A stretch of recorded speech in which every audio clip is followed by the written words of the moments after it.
Selamat pagi. Halo fams. Wah, hari yang oke hari ini ya. By the way, buat yang mau berangkat kerja, jangan lupa cukur kumis ya. Pakai minyak rambut biar klimis. Nah, karena Jorici balik lagi nih di hari Kamis untuk menyapa kamu yang manis. Iya, kamu itu.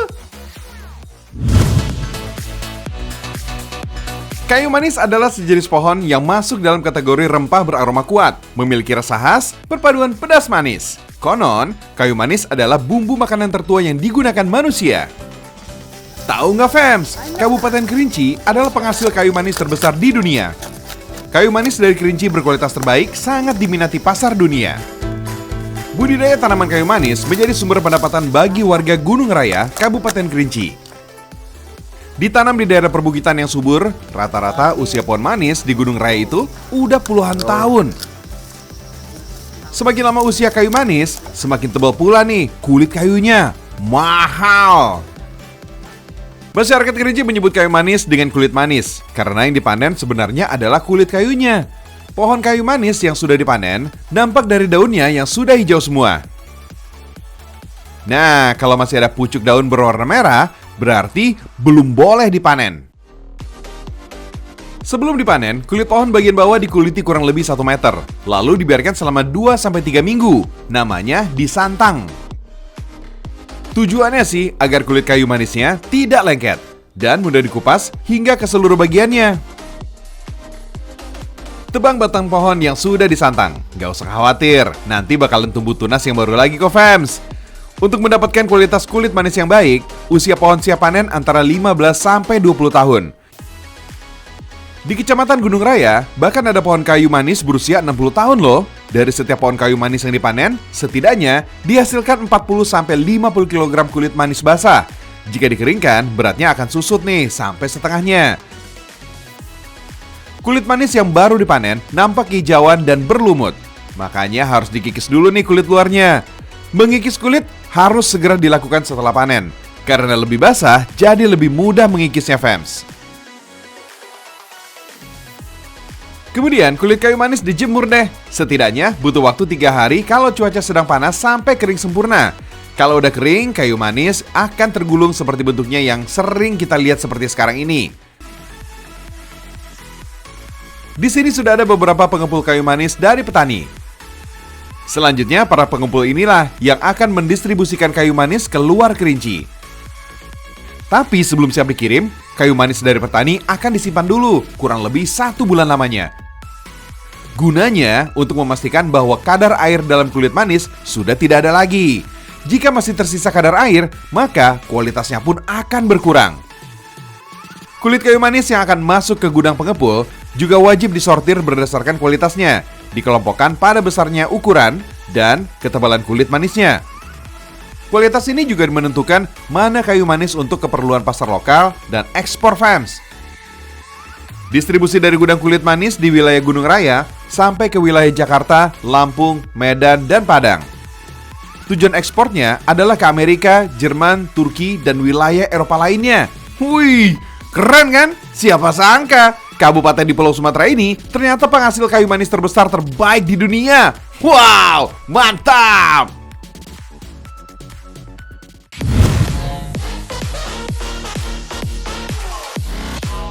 Ini fams, namanya cinnamon roll alias roti gulung kayu manis. Aromanya harum banget loh karena mengandung rempah kayu manis yang bikin rasanya lembut dan manis di lidah. Cinnamon roll ini dibuat dari bahan yang sama dengan pembuat roti pada umumnya. Ada tepung, telur, gula, ragi, juga susu. Untuk adonannya, campur semua bahan dengan mixer sampai kalis. Untuk membuat roti ini, harus memakai jenis tepung terigu berprotein tinggi, biar roti yang dihasilkan bisa mengembang sempurna.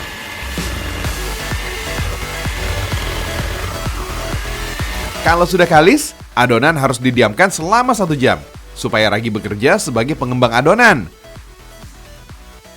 Cara bikin cinnamon roll ini, gak bisa asal fams. Adonan harus dipipikan dengan roller pin, olesi dengan mentega cair, dan beri taburan kayu manisnya.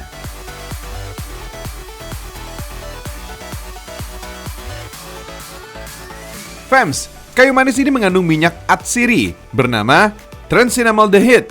Nah, kandungan inilah yang menyebabkan kayu manis memiliki aroma khas. Saatnya gulung, fams. Supaya roti nggak bantat, potongnya harus pakai alat potong yang tajam atau benang.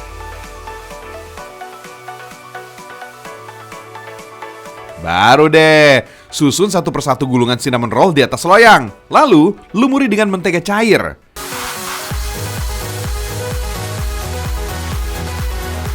Panggang cinnamon roll selama 20 menit. Diamkan sesaat sampai roti dingin ya. Tinggal beri topping deh. Ada green tea, cream cheese, chocolate crunchy cream, dan selai kacang. Ulala, menggoda banget ya. Jadi kepengen nyicipin cinnamon rollnya. Apalagi, lihat topping yang melimpah. Untuk harganya, emang agak mahal. Mulai dari Rp50.000, fams. Tapi, harga ini dijamin gak akan mengkhianati rasanya. Gak nyesel deh.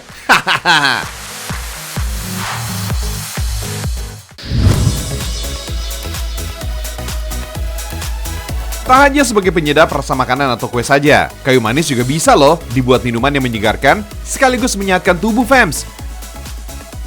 Bahannya sederhana kok, fams. Cukup kayu manis, gula aren, dan gula pasir. Jangan lupa, kulit manisnya dicuci dulu ya sebelum direbus dengan air. Kalau buatnya sih gampang. Rebus kayu manis, agak banyak juga nggak apa-apa kok, fams, supaya aroma dan rasanya lebih mantap. Aduk-aduk sampai air rebusan berwarna coklat pekat. Baru deh, masukin gula arennya. Biar manisnya lebih legit, bisa ditambah gula pasir secukupnya. Aduk terus sampai gula mencair dan mendidih.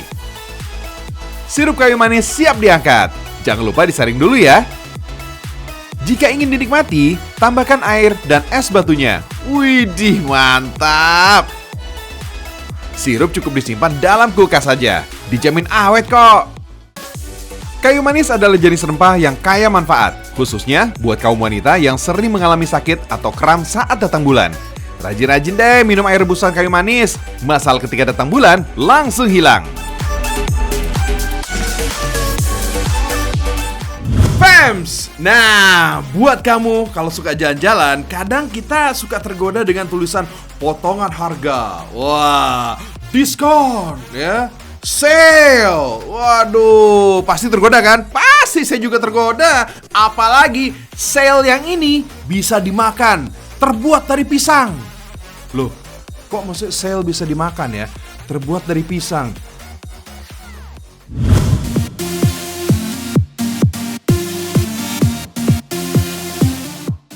Ada yang kenal sama camilan ini, fams? Buat yang umurnya udah banyak alias senior, pasti nggak asing lagi deh sama sale pisang.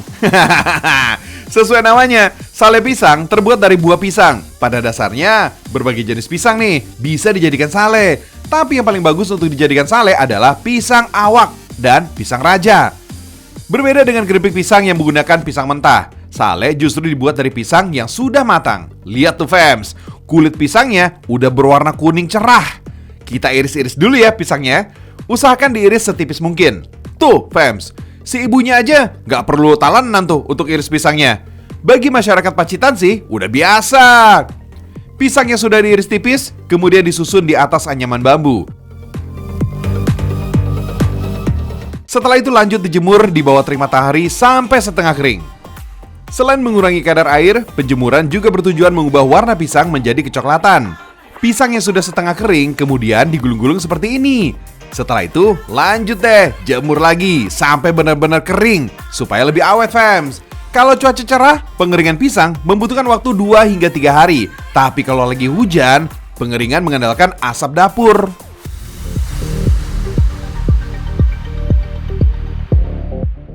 Sebelum digoreng, kita buat adonan tepungnya dulu ya, fams. Supaya pisang salenya renyah, adonan tepungnya terbuat dari campuran tepung terigu, tepung beras, telur, dan vanili. Gulung pisangnya yang sudah kering dilumuri dengan adonan, lalu digoreng dalam minyak panas sampai kering. Semua proses pembuatan sale pisang masih dilakukan dengan cara tradisional, fams. Kompornya aja masih pakai kayu bakar tuh. Konon sih inilah yang bikin enak rasa salenya.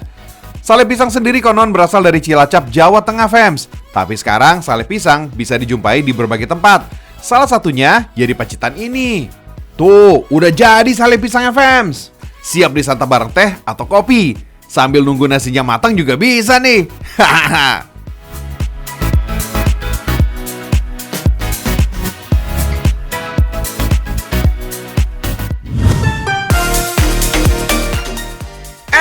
Ini apaan ya? Bentuknya sih mirip anggur, warna-warni lagi. Lucu sih. Walah, ini sih masih sale pisang, fams. Khas dari Pacitan, Jawa Timur. Gimana kalau kita intip cara bikinnya, fams? Kuilah.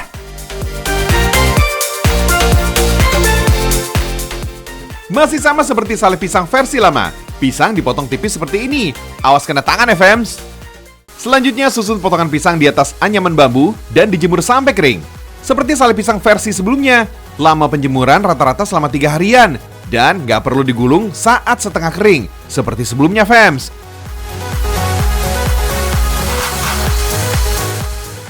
Lanjut, sale pisangnya di oven untuk membantu pengeringan lebih maksimal dan sekaligus supaya lebih steril dari bakteri. Langsung deh, sale pisangnya siap dibungkus. Nggak perlu digoreng, fams. Lembaran sale pisang panjang digulung satu persatu sampai berbentuk bola kecil dan bungkus dengan plastik.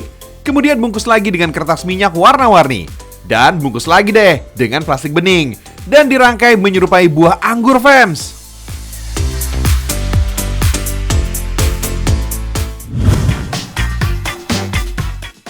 Fams, meski minyak goreng sekarang lagi mahal dan agak langka, untuk penikmat gorengan masih aja wajib ngemil tuh.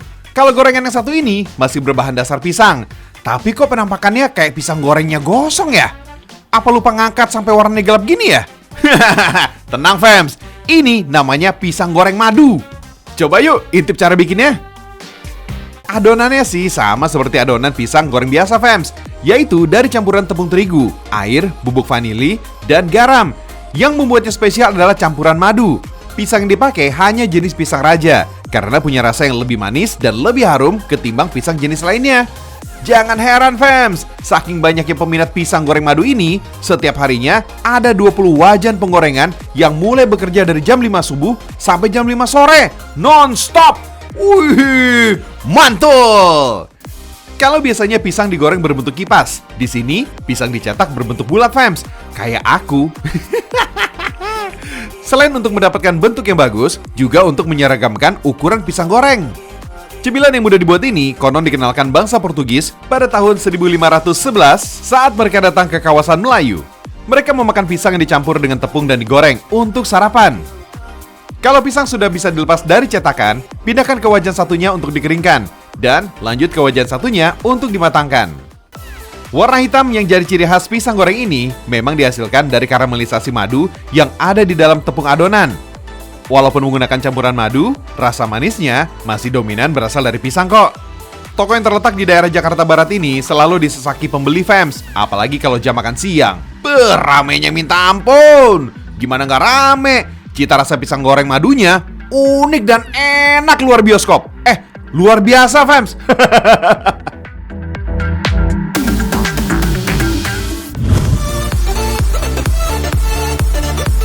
Kita geser ke Banten, fams. Kita lihat nih, tradisi ngarengkong.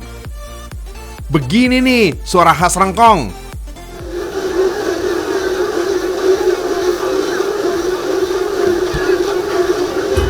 Mirip suara katak ya. Cara mainnya juga gampang, tinggal digoyangkan saja ke kiri dan ke kanan. Keluar deh suaranya. Kalau diperhatikan, suara yang muncul akibat gesekan antara tali ijuk dan pikulannya unik banget deh. Fams, rengkong awalnya dikenal sebagai alat bantu untuk mengangkut padi loh. Suara yang dihasilkan menjadi hiburan para petani usai panen raya. Seiring berjalannya waktu, rengkong menjadi bagian seni tradisi dari tanah Sunda. Rengkong juga kerap ditampilkan ketika upacara adat yang sakral. Di Kasepuhan Citorek, ngarengkong bisa dilihat setiap tahun, fams. Biasanya diselenggarakan sebelum acara serentahun atau panen raya dari sawah tangtu atau kokolot.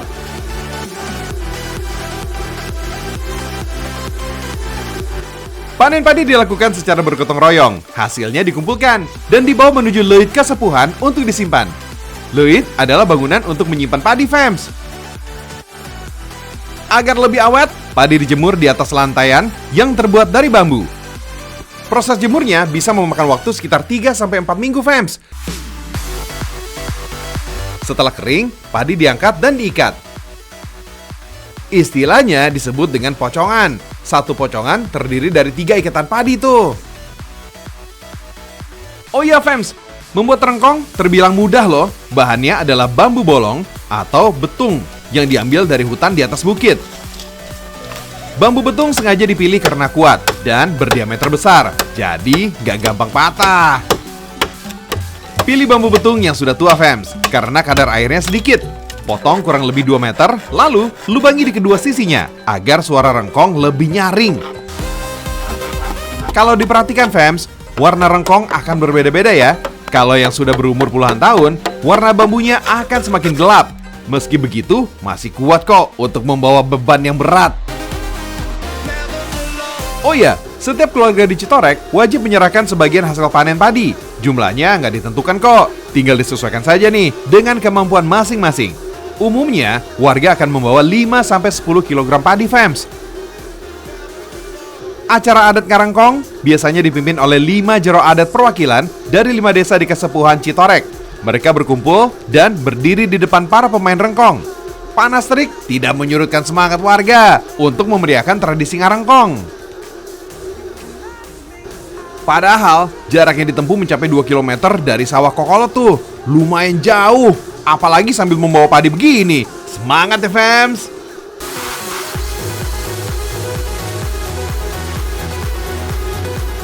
Akhirnya, sampai juga dari Kasepuhan. Rombongan akan disambut dengan saweran berupa uang oleh ibu Kasepuhan. Tujuannya sebagai bentuk ucapan terima kasih. Wah, orang dewasa sampai anak-anak langsung berebutan uang logam yang dilemparkan, fams. Jumlahnya emang gak seberapa, tapi tetap aja seru. Awas ya, jangan sampai terinjak ya.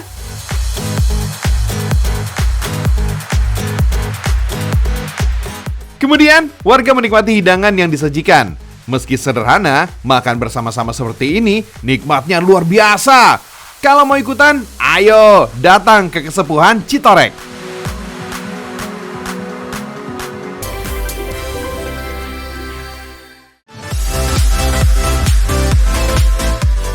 Gak kerasa, fams, udah 30 menit nih saya temani kamu keliling Indonesia. Padahal masih banyak yang ragam Indonesia mau bagi buat kamu. Ada yang unik, Indonesia banget, gak nyangka, sampai yang wow. Besok aja deh ya, kita ketemu lagi jam 5.30 WIB. Karena Indonesia mendunia.